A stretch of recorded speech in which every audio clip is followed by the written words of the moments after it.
예, 존경하는 광주 시민 여러분, 먼저 오늘 기자회견에 참석해주신 언론인 여러분들께 감사의 인사를 드리며 시장 상인분들을 비롯한 광주 시민 여러분께 감사의 인사드립니다. 오늘 사회를 맡은 광주시의회 더불어민주당 오현주 의원입니다.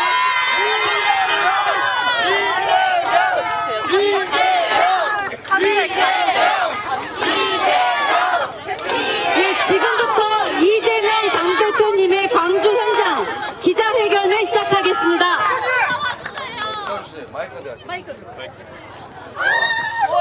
이거 도저히 안 될 것 같습니다. 네, 제가 선거와 관련해서 말씀을 드리려면 마이크를 쓸 수 없는 상황이어서 우리 기자분들하고 아주 짧은 기자회견과 질문 응답을 한 다음에 마이크 없이 여러분께 말씀을 좀 드리려고 합니다. 목소리가 제가 약해서 크게 말씀드리기 어렵기 때문에 뒤쪽에 계신 분들은 가능하면 앞쪽으로 조금씩 이동해 주시면 고맙겠습니다. 사회를 보시려고 했는데 도저히 진행이 안 되죠. 윤석열 구속시키라!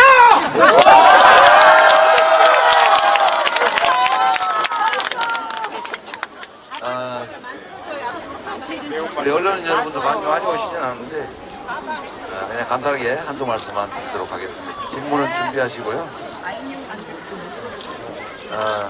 이번 4월 10일 과연 무엇을 위한 선거인가 라는 성격 규정에 관한 얘기가 많습니다.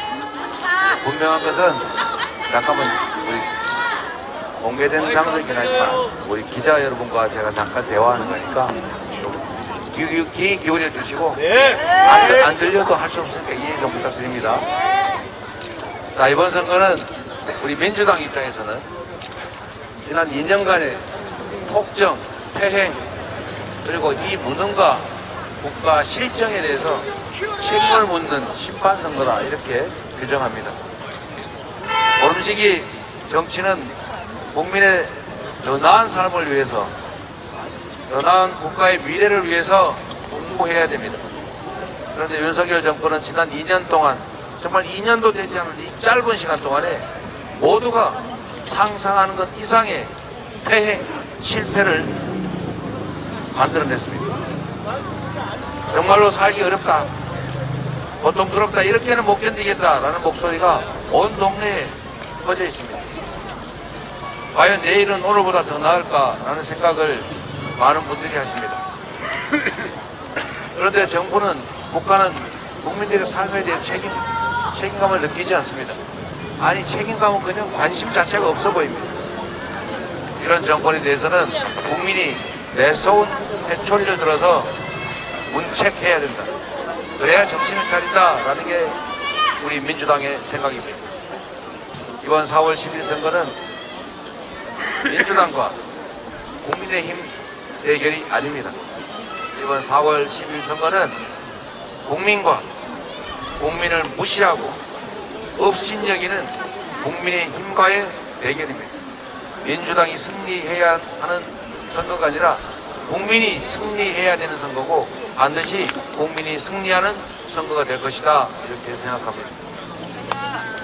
우리 광주 시민 여러분 그리고 국민 여러분, 정치는 정치인들을 위해서 정치인들이 하는 것이 아닙니다. 정치인들을 내세워서 국민 스스로를 위해서 하는 것입니다. 그리고 일상적으로 행동하기 어려워서 그렇지 우리가 언제 이 나라의 주인이 아닌 때가 있었습니까? 대한민국은 국민이 주인인 나라이고 모든 권력은 국민으로부터 나온 것입니다. 국민이 낸 세금, 국민이 맡긴 권력은 오로지 국민만을 위해서 사용되어야 된다. 그러나 이 정권은 그러지 못했기 때문에 이제 국민이 나서서 내가 이 나라의 주인이다. 너희들은 우리의 지배자나 우리 위에 존재하는 상전 또는 왕이 아니라 우리가 고용한 잠시 권력을 부여한 일꾼에 불과하다는 점을 증명하셔야 합니다. 그래서 4월 10일 우리 국민과 우리 민주당이 함께 싸워서 반드시 심판해야 한다고 생각합니다.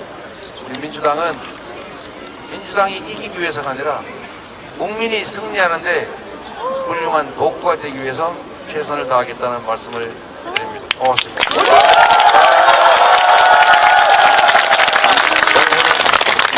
방송이기 때문에 지금은 조용해 주세요. 우리 언론인 여러분, 혹시 질문 있으면 몇 가지 하고 저희가 마이크 없이 우리 주민들과 국민과 대화를 좀 하도록 하겠습니다. 혹시 있으신가요? 어디신가요? 아, 네. 위원장께서 입장문을 내셔가지고 네. 박용진 후보 문제나 네. 양문석 후보의 발언 같은 문제를 해결하는 과정에 있어서 네. 그 중도층 표심을 고려한 좀 결정을 해야 한다고 하셨고요. 좀 전에 그 곽상원 후보께서도 그 양문석 후보를 비판하는 입장을 내셨거든요. 네. 그 김부겸 위원장께서 말씀을 하셨기 때문에 이 문제를 선대위에서 공식적으로 다시 한번 논의를 하실 생각이 있으신 건지. 요거는 이 문제를 선대위 차원에서 어떤 문제? 박용진 후보 문제나 양문석 후보 문제. 제가 이 박용진 후보 문제나 양문석 후보에 관한 문제는 제가 하남에서 명확하게 이미 말씀드렸습니다. 뭐 참고해 주시고요. 선대위 안에 선대위원들이 여러 분이 계시기 때문에 각자가 또 생각이 일부 다를 수가 있습니다. 우리는 군대가 아닙니다. 정치는 다양한 입장을, 다양한 생각을 가진 사람들의 모임입니다. 그렇기 때문에 생각이 다를 수 있고 표현할 수 있습니다. 그러나 분명한 것은 당에는 당헌, 당규와 시스템이 있습니다. 개인이 하고 싶다고 마음대로 할 수 있는 게 아닙니다. 박용진 후보가 출마했던 서울 강북을 지역구 문제는 다시 한번 정리하면 경선은 끝났습니다. 정봉주 후보가 당선됐습니다. 정봉주 후보가 당선됐지만 경선 과정에 문제가 있었던 것은 아닙니다. 뭐 하실 말씀이 있으세요?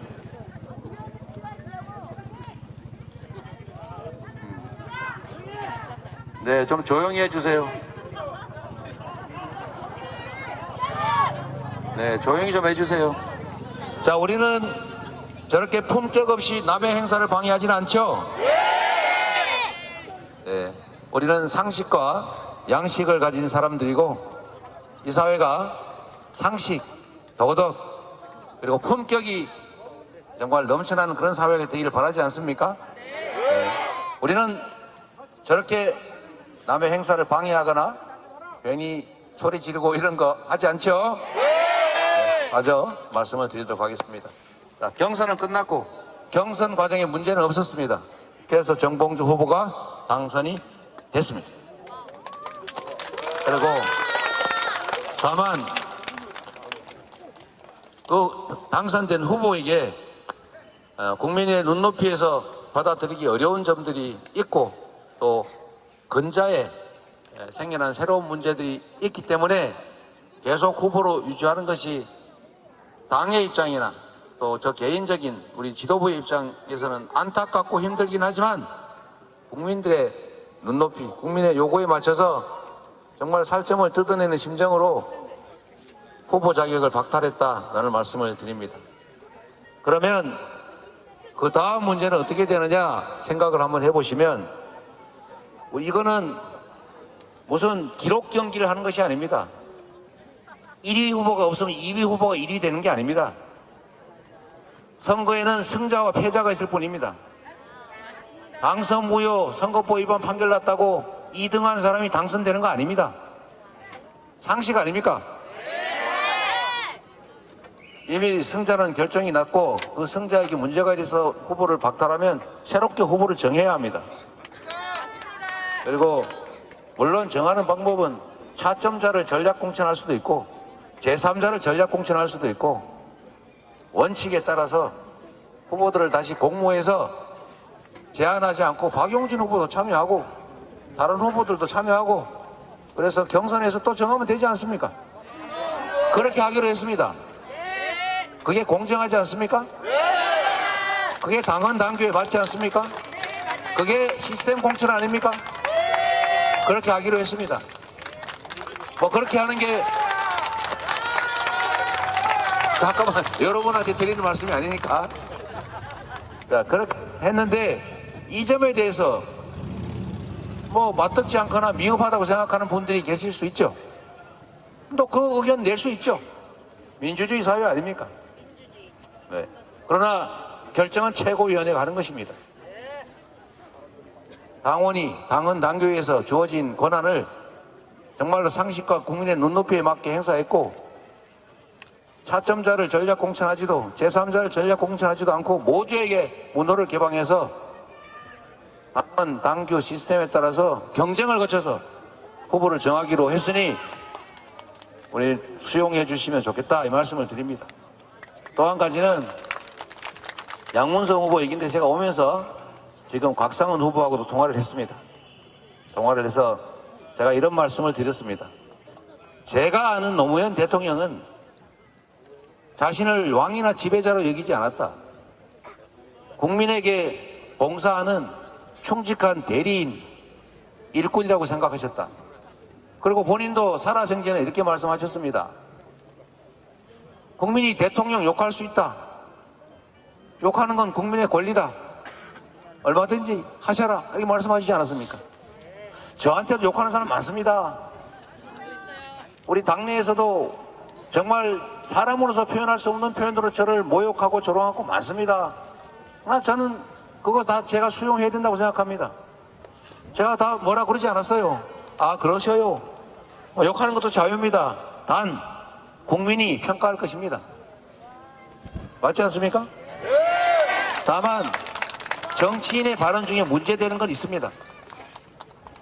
주권자를 모독하거나 주권을 부정하는 발언 용서하면 안 되죠. 국민을 업수히 여기는 것, 자신을 마치 잠시 위임받은 대리인이 아니라 하늘에서 뚝 떨어진 지배자로 자신을 왕으로 착각하는 것, 그럴 때는 제재해야죠.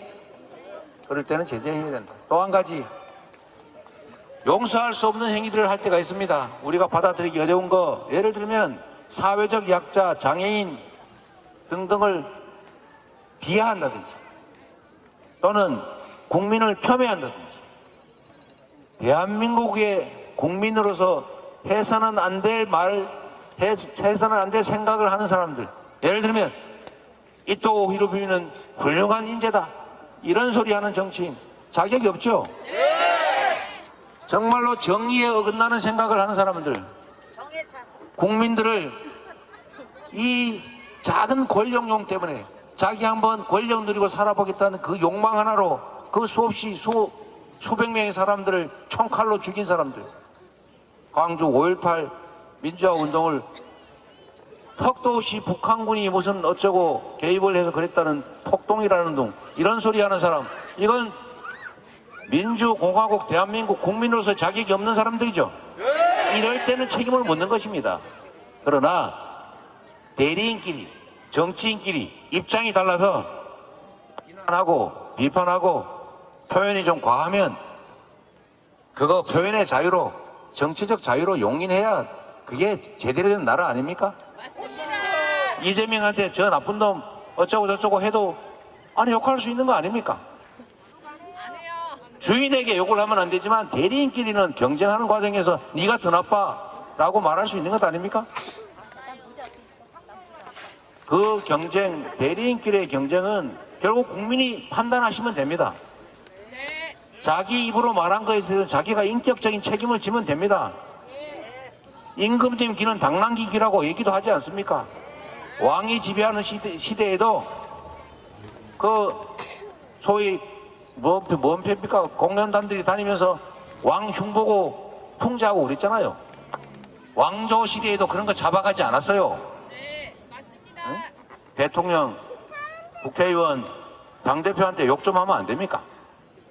이런 거는 차원이 다르다라고 저는 정리해야 된다고 생각합니다. 물론 생각이 다를 수 있어요. 그런데 저는 이 문제를 국민의힘이 들고 나온다는 걸 보고 정말 기가 찼습니다.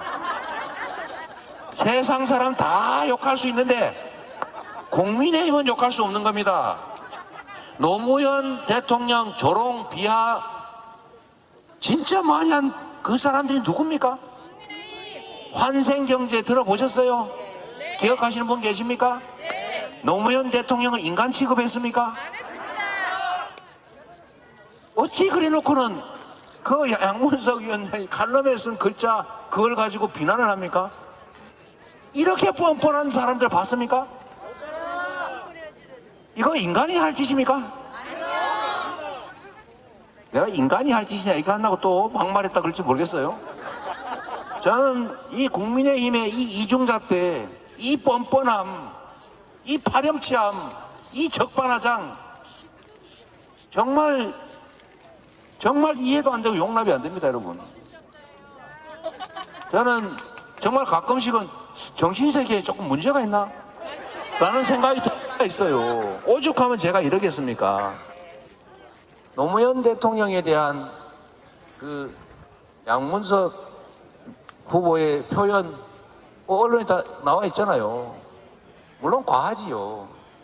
그러나 환생경제인가 뭐 그거 하면서 그들이 대놓고 했던 말, 입에 담기도 어려운 그 말 생각해 보세요. 그 말을 내놓고 어떻게 그걸 비난을 합니까? 이게 바로 이 윤석열 정권의 본질입니다. 자기들이 무슨 짓을 하는지를 몰라요. 자기들이 얼마나 나쁜 짓을 하고 있는지를 생각을 못하니까 저런 말을 하는 겁니다. 우리 기자님, 제가 너무 심하게 얘기한 것 같아서 미안한데 너무 어처구니 없어서 한 얘기니까 이해를 좀 부탁드립니다. 네. 혹시 또 있으세요? 네, 없으시죠? 네. 뭐 괜찮습니다. 네, 마치겠습니다.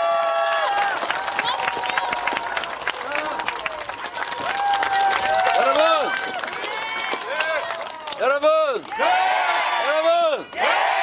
이제 자유로운 시간이 돌아왔습니다. 4월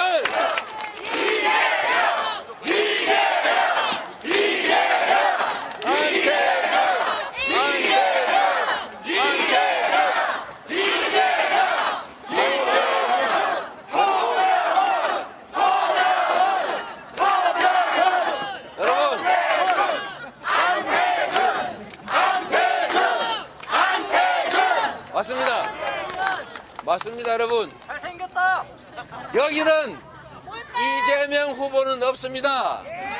안태준 후보와 소병훈 후보가 있을 뿐입니다.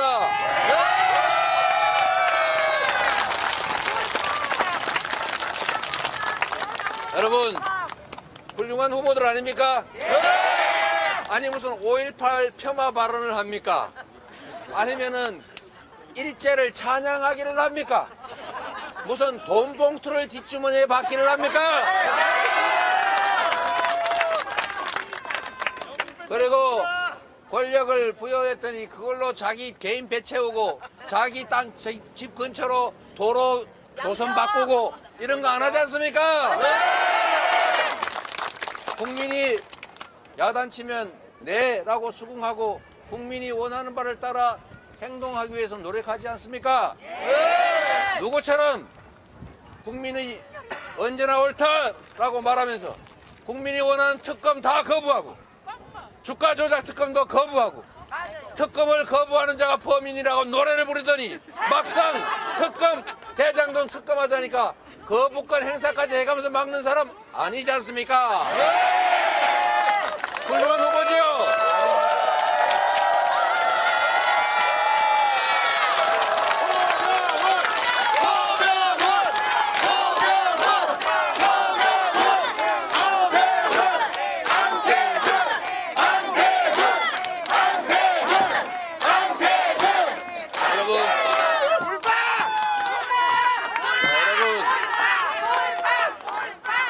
뭘로 몰빵을 하자는 거예요?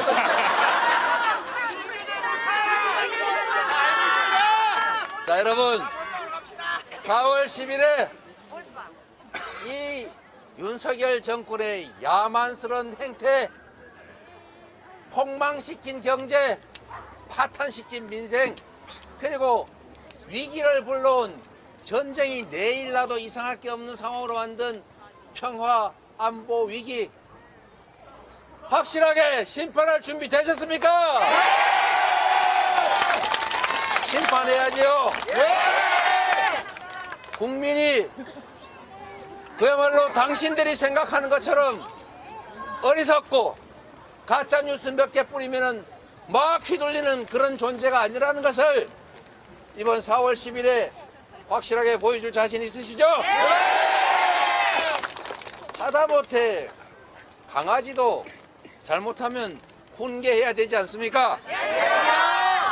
우리의 운명을 좌우하는 정치 집단, 정치 권력이 국민을 무시하고 국민이 맡긴 권력으로 사익이나 채우고 정말 피땀 흘려 번 돈 세금으로 냈더니 그거 어디 재벌들 세금이나 깎아주고 외국 여행이나 열심히 다니고 순방은 경제다 이런 이상한 소리나 하는 데에 대해서 반드시 책임을 물어야 되겠죠. 여러분이 이 나라의 주인입니다. 여러분의 내일뿐만이 아니라 우리의 자녀들, 그 자녀의 자녀들이 살아갈 이 땅이 희망이 있고 활기 넘치는 그런 세계에 인정받는 나라 만들려면 우리가 지금 이 순간에 행동해야 되지 않겠습니까? 해주시겠지요? 누군가한테 의존하지 않고 내 삶은 이 나라의 운명은 내 손에 달려있다. 내가 책임지겠다라는 생각으로 확실하게 행동하고 실천해 주시겠습니까? 여러분을 믿어도 되겠습니까? 여러분, 대한민국은 통치자들이, 권력자들이 이끌어온 것이 아닙니다. 이 나라에 위기가 처했을 때 언제나 백성들이 나서서 그 위기를 이겨냈습니다. 지금도 대한민국은 위기입니다. 제가 부족해서 이런 상황 만든 것 같은 그런 괴로움도 있습니다. 그러나 여러분, 위기는 기회입니다. 지금 우리는 무엇이든지 감수할 준비가 되어 있습니다. 이 위기를 벗어나기 위해서 필요한 일이라면 어떤 것도 받아들일 준비가 되어 있기 때문에 정치인들만 정신을 차리면, 대통령만 정신을 차리면, 공무원들만 제대로 할 일 해내면 완전히 새로운 사회로 갈 수도 있습니다, 여러분. 여러분,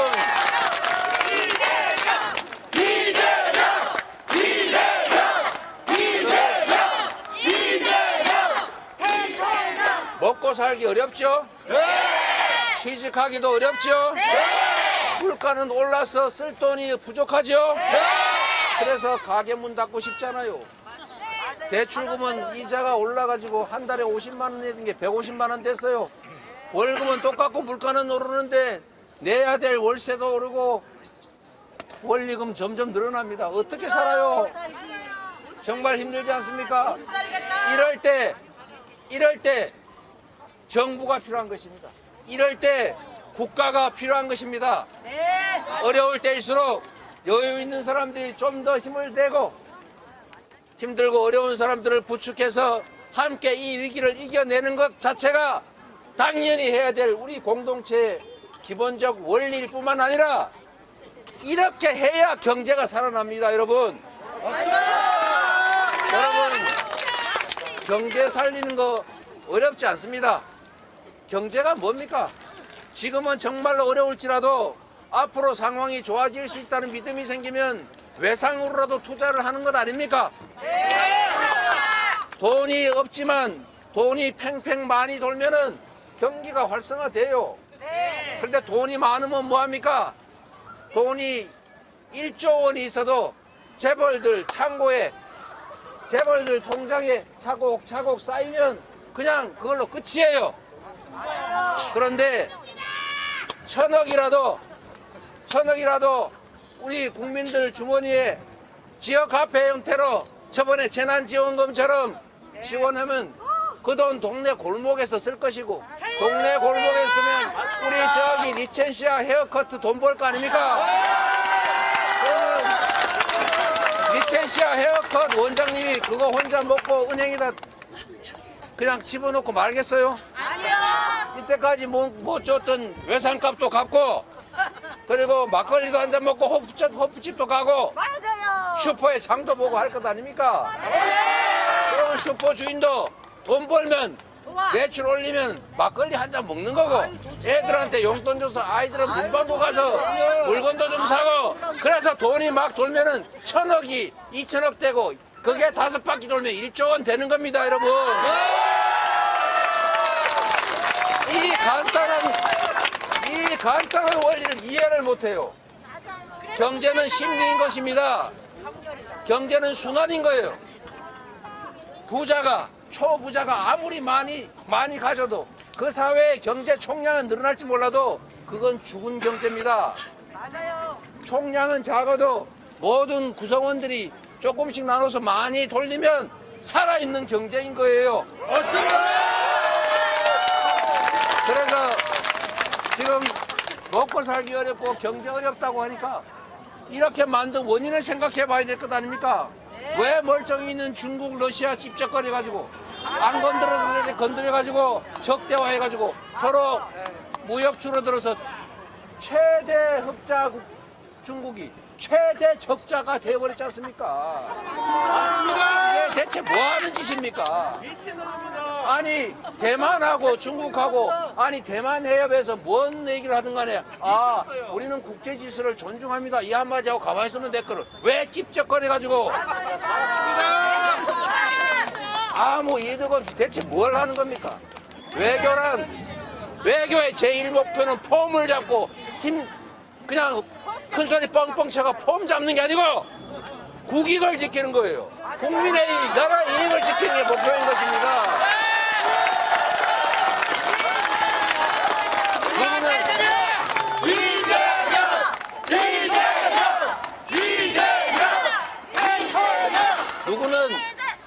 누구는 큰 소리 빵빵 치고 막 폼 잡고 안 하고 싶습니까? 우리가 낮은 자세로 겸손하게 관계하는 것은 우리 가족들의 더 나은 삶을 위해서 그러는 거예요. 우리 국민들에게 이익이 되고 우리 수출 기업들의 수출길이 더 열릴 수 있다면 중국하고 손잡고 뒤에서는 비록 주먹을 쥐고 있더라도 앞으로는 이렇게 하는 거 아닙니까?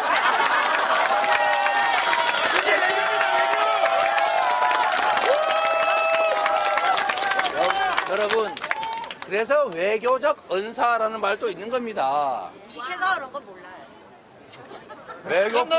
외교 이걸 잘못하는 바람에 수출 기업들이 비상이 걸렸어요. 여러분 무식 얘기를 한번 하겠습니다. 아리백 몰라도 된다고 누가 그랬죠? 여러분 이제 여러분도 아시죠? 우리 모든 애들도 알라는 거 아닙니까? 모를 수 있지요. 모르면 배워야지요. 내가 몰랐습니다. 그렇게 중요한 것인지를 몰랐으니 지금부터 열심히 배워서 그것 때문에 우리 수출 기업들이 국내 생산 기지를 해외로 옮기는 그런 일 생기지 않게 하겠다라고 해야 되는 것 아닙니까? 맞습니다. 지금 조금 전에 반도체를 살리겠다 뭐 이런 얘기를 정부가 열심히 한다는데 말로만 하면 뭐합니까? 진짜 문제가 뭔지 아십니까 여러분? 반도체 생산에 엄청난 전기가 필요합니다. 그런데 전 세계 글로벌 기업들이 이제는 재생에너지로 생산하지 않는 제품은 사지 않겠다. R200 정책을 어느 연도까지 시행할 테니 그때까지 당신들은 재생에너지, 태양광, 풍력, 조력 이런 걸로 생산한 걸로 제품을 만들어라. 이제 화석연료로 석탄으로 기름으로 만든 거 우리는 사지 않는다. R200 알겠습니다. 몰라서 될 일입니까? 아닙니다. 지금 수출 대기업들이 국내에서는 살려야 재생에너지를 살 수가 없어요. 전체 전력 생산량의 7%밖에 안 돼가지고 이게 한 개의 기업이 쓰기도 부족합니다, 여러분. 그럼 어떻게 해요? 이제 재생에너지가 많은 나라로 생산기지를 빼러 옮길 수밖에 없어요. 지금 10년, 20년 목표로 대규모 생산기지를 만들려고 하니까 글로벌 기업들이 10년 후에는 장기 계약할 때 니네 재생에너지 어떻게 공급할래? 계획서를 가져오라. 근데 계획서를 낼 수가 없습니다. 지금 여러분들이 일자리, 좋은 일자리, 첨단 산업 일자리 이거 재생에너지 문제 때문에 국내에서 살아남기 어렵게 돼가는 거 아십니까? 알아요. 이 와중에도 재생에너지 기업들을 얼마나 괴롭혀놨든지 다 철수하고 있어요. 얼마 전에 10기가와트인가 그런 재생에너지 생산 기업들의 생산 허가를 안 해줬다는 것 아닙니까? 철수해버렸어요. 10기가 얼마인지 아십니까? 원자력 발전소 10개입니다. 이 원자력 발사 10개 분량의 재생에너지를 생산하겠다고 한 글로벌 기업들한테 허가를 안 내줘가지고 가버렸어요. 이렇게 해서 경제가 어떻게 되겠습니까? 이미 경제는 폭망의 길로 가고 있지만 지금과 같은 방식으로 이렇게 무지하게, 무식하게, 무책임하게, 무관심하게 국정을 운영하면 진짜 나라 망합니다, 여러분. 이재명이 당다! 여러분, 경제만 이런 게 아닙니다. 외교, 정말 아까 얘기했잖아요. 한반도 지금까지 평화 체제가 잘 유지됐지 않습니까? 전 세계 글로벌 기업들이 투자했는데 지금 미국에서 한반도에 전쟁 위험이 있다라고 공식 경고하고 있습니다. 거기다가 핵 전쟁 위협도 있다라고까지 얘기합니다. 여러분이 투자자라면 유럽에 투자하겠습니까? 전쟁 위협 운운하는 한반도 대한민국에 투자하겠습니까? 점점 투자 여건이 나빠지고 있어요. 이런데 대통령 정부가 무슨 짓을 하고 있습니까? 북한하고 주먹질 말폭탄 싸움하느라고 정신이 없어요. 긴장이 점점 격화되고 있지 않습니까? 이게 군사 긴장의 문제만이 아니라 경제 문제고 바로 여러분들의 삶의 문제고 생활의 문제입니다.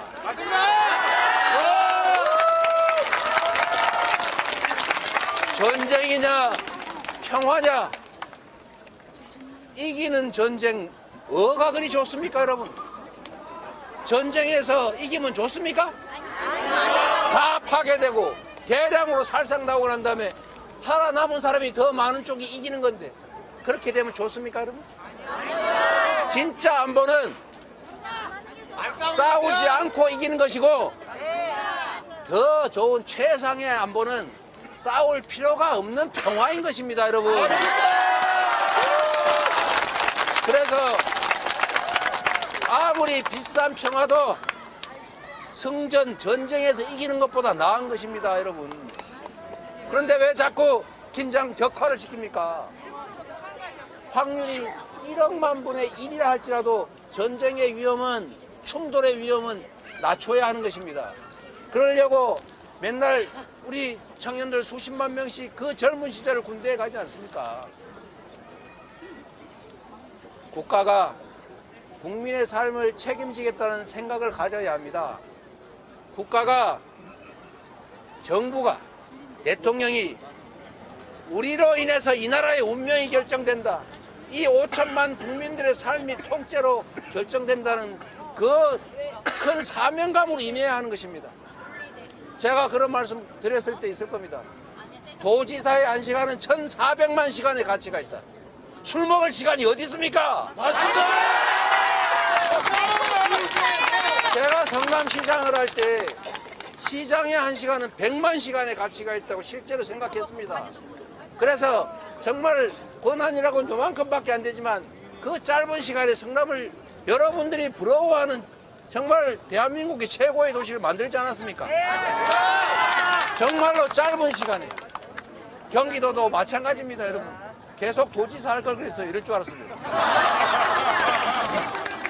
네, 여러분, 대통령이 가지는 권력, 정부가 가지는 권력은 그에 비하면 정말 상상을 초월합니다. 이 나라의 운명이 순식간에 결정될 만큼 엄청난 영향력을 가지고 있습니다.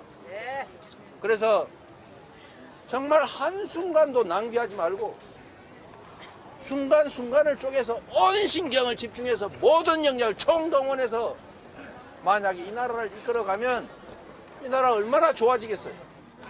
그런데 여러분, 이번 4월 10일이 그 첫 출발점입니다. 이번 4월 10일에 지금 실제로 여러분 위기의식을 가져야 됩니다. 지금 실제로 갤럽 조사하니까 민주당이 많이 밀리지 않습니까? 여러분 그게 맞는지 안 맞는지 모릅니다. 결론은 비싼 게 정확하다. 결론은 4월 10일에 날 건데 만약에 국민의힘이 제1당이 되거나 심지어 과반 의석을 차지해서 국회 입법권을 장악하는 순간에 국회까지 장악하는 순간에 무슨 일이 벌어질지 상상되십니까?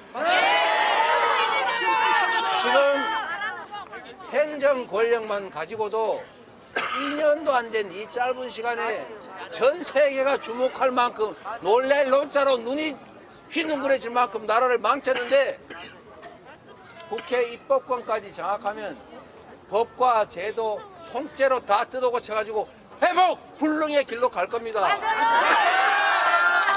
그래서 여러분 잘 되겠지, 나만 가서 투표하면 잘 되겠지, 이걸로 안 됩니다.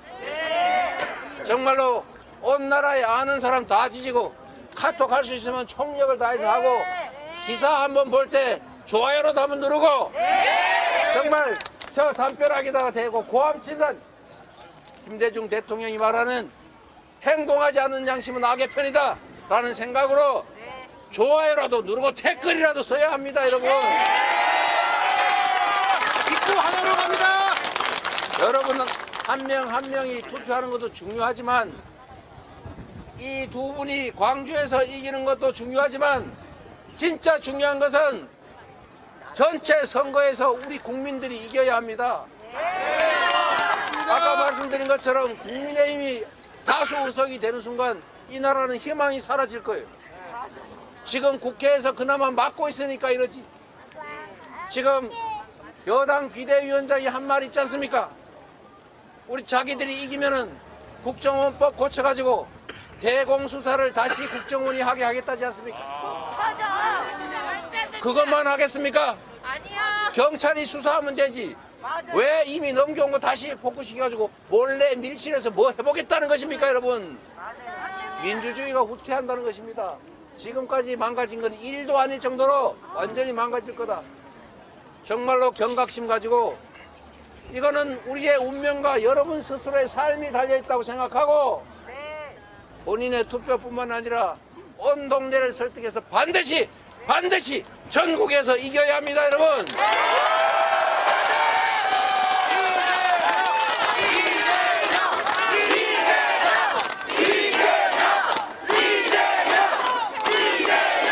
그리고 여러분 마지막으로 말이 너무 많았는데 이 말씀 하나 드리고 가겠습니다. 먹고 사는 문제가 제일 중요합니다. 보수 정권이 경제에 유능하다고요? 누가 그래요? 부패한 데다가 무능하기까지 하다는 거 확실하게 증명했죠? 그것도 2년도 안 된 시간에. 내가 해도 그거보다 낫다. 경제를 살리는 거 간단합니다, 여러분. 아, 그럼요. 생각 한번 해보세요. 대통령이 지금 전국을 다니면서 평소에는 안 하더니 선거 때 되니까 막 다니십니다. 여기저기 이거 하겠다 저거 하겠다 약속한 게 뭐 1,000조 원 된다는 보도들도 있어요. 그런데 여기 보세요. 그거 말고 1,000조 원 그 돈이 어디 있습니까? 이한테 있습니다. 양평장 있잖아요. 양평장. 1,000조 원 그런 얘기 말고 아주 쉽게 경제 살리는 길 있습니다. 제가 예를 한번 들어볼게요. 김건희 백 팔아서 팔아라. 맞아. 저번 코로나 위기 때 여러분 고생 많이 했죠? 그때 민주당과 우리 경기도에서 재난 기본소득 지급했죠? 그거 경기도에서 겨우 1조 3천억 지급했습니다. 1,000조 원 하면 요만큼 됩니까? 1,000조 원에 비하면 눈꽃만큼이죠. 전 국민에게 가구당 100만 원씩을 지역 화폐로 지급해서 여기 비첸시아 헤어샵에도 쓰고 저 떡집에도 쓰고 삼성영어에 저기 학원비도 내고 이렇게 하면 동네에 돈이 팽팽 돌 것 아닙니까? 그때 코로나 때 생각해 보십시오. 약 6개월 동안 경기가 정말 평소 화랑 때보다 더 좋았잖아요. 맞습니다. 어떻게 됐어요? 골목 경제가 좋아진 것뿐만 아니라 거래를 하면 세금 나오죠. 소득 늘어나니까 소득세 늘지요. 거래세 늘지 않습니까? 재정에도 도움이 됩니다, 여러분. 그러는데 얼마 들었냐? 15조 원밖에 안 들었어요. 15조 원. 1000조 원에 요만큼. 1000조 원에 요만큼. 지금 당장 얼마든지 시행할 수 있습니다. 그러면 여러분 저 멍멍이발소도 살 수 있어요. 네? 이 쉬운 길을 왜 안 갑니까? 오히려 지역 카페 발행 좀 해서 동네 골목에서 돈 좀 쓰게 하자고 했더니 그걸 깎아서 영원으로 만들지 않습니까? 죽으라는 얘기 아닙니까? 지역 카페 너무 좋아요. 여러분 이런 정권을 계속 유지하게 하면 여러분의 삶이 힘들어집니다. 그래서 여러분의 삶을 개선하는 것은 열심히 일하는 것도 중요하지만 여러분을 위해서 대신 일하는 권력자들이 맡겨진 권력과 예산을 정말 여러분을 위해서 쓰게 하는 것이 열심히 일하는 것보다 훨씬 더 효율적이다 이 말입니다.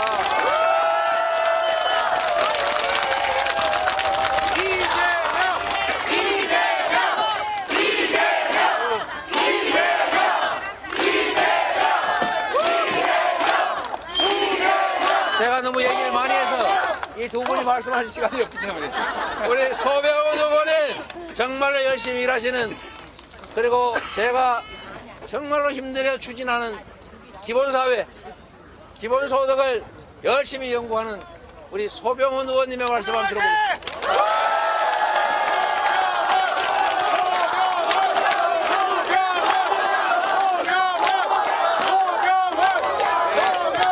우리 이재명 대표께서 기본소득 우리나라 시작한 분입니다. 제가 국회에서 기본소득 연구포럼 대표를 하고 있고 우리 당의 기본사회위원회 이재명 대표께서 위원장이십니다. 제가 기본사회위원회 부위원장으로 지금 우리 대표님을 돕고 있습니다. 든든하죠? 조금 봅시다! 좀 전에 제가 한 가지 말씀드릴게요. 조금 전에 4월 10일 선거는 민주당과 국힘의 대결이 아니다 그러셨잖아요. 국민과 윤석열 정권의 폭정의 대결이다. 무엇이 폭정이냐?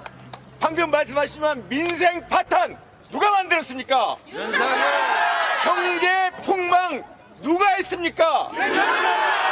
우리나라 외교 누가 절단냈습니까? 대한민국 평화 누가 깨고 있습니까? 우리나라 언론 탄압 누가 하고 있습니까? 민주주의 후퇴 누가 시키고 있습니까? 관역은 하나입니다. 이제부터 진감승부 국민과 윤석열 정권의 폭정의 대결입니다.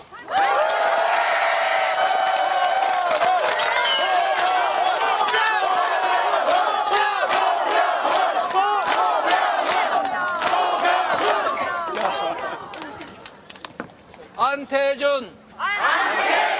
제가 유능한 인재라서 경기도시공사 부사장으로 데리고 있던 훌륭한 인재입니다. 그런데 제가 그냥 간수 공천할 생각 요만큼 있을 뻔하다가 안 하고 당당하게 경선을 거쳐서 후보가 된 안태준 후보.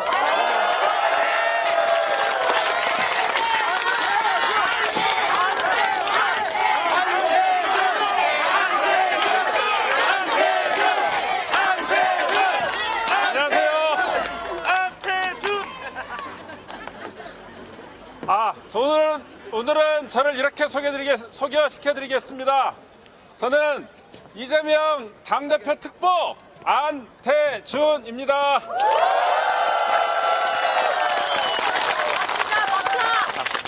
저는 간단히 이렇게 말하겠습니다. 여러분, 살만하십니까?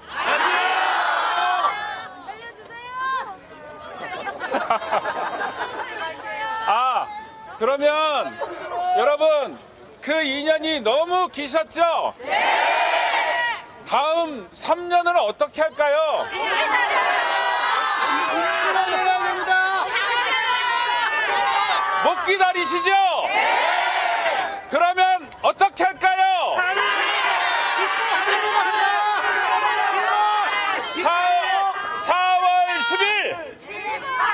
4월 10일 저 들고 계시네요.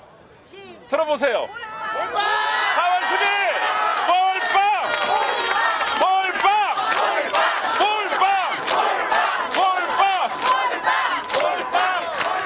한태준 꼭 승리해서 반드시 심판하겠습니다. 배신자 신동을 확 밟아버려.